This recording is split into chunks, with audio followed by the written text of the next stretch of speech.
Bonjour à tous, aujourd'hui nous allons clarifier 7 notions essentielles en gestion des ressources humaines. Ce sont des mots qu'on utilise souvent comme s'ils étaient des synonymes, mais en réalité, ils ont chacun un sens bien précis. Première partie, nous avons les définitions et les exemples. Nous commençons. La fonction. Le rôle général dans l'entreprise. C'est ce que fait un service dans l'entreprise. Exemple, la fonction vente, c'est tout ce qui concerne vendre. La fonction comptabilité, c'est tout ce qui touche à la finance ou aux finances. Ensuite, nous avons le poste, la place occupée par une personne.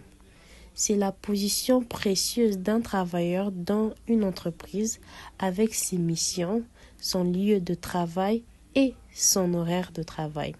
Exemple, un vendeur du lundi au samedi chez Parfumerie by Diana. Nous avons l'emploi, un groupe de postes similaires. Un emploi, c'est un type de travail qu'on trouve dans plusieurs endroits. Exemple, un emploi de caisse. Un emploi où on trouve ce type de poste dans plusieurs magasins, mais ils ne se sont pas identiques. En quatrième, nous avons la profession, un métier reconnu par la société. C'est un travail officiel, souvent avec des diplômes ou des règles. Exemple, professeur, médecin, avocat, ce sont des professions. En cinquième position, nous avons les métiers. C'est un savoir-faire qu'on apprend. C'est un travail que quelqu'un sait très bien faire avec ou sans diplôme. Exemple, nous avons les coiffeurs, les couturiers. Ce sont des métiers. Ce sont des métiers qu'on sait bien faire sans faire de pratique. En sixième position, nous avons l'activité.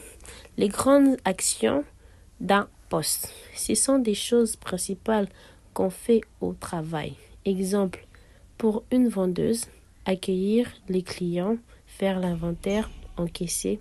C'est général, mais plus précis que les postes. En septième position, nous avons les tâches, les petites actions concrètes. Ce sont des détails de chaque activité. Exemple, pour accueillir une cliente, dire bonjour, répondre à ses questions, l'orienter. C'est ce qu'on fait en vrai. La deuxième partie, nous avons les schémas simples.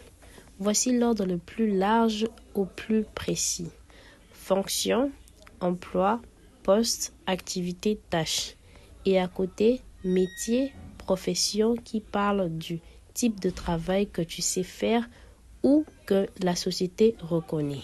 En conclusion, ces mots nous aident à mieux comprendre comment on organise le travail.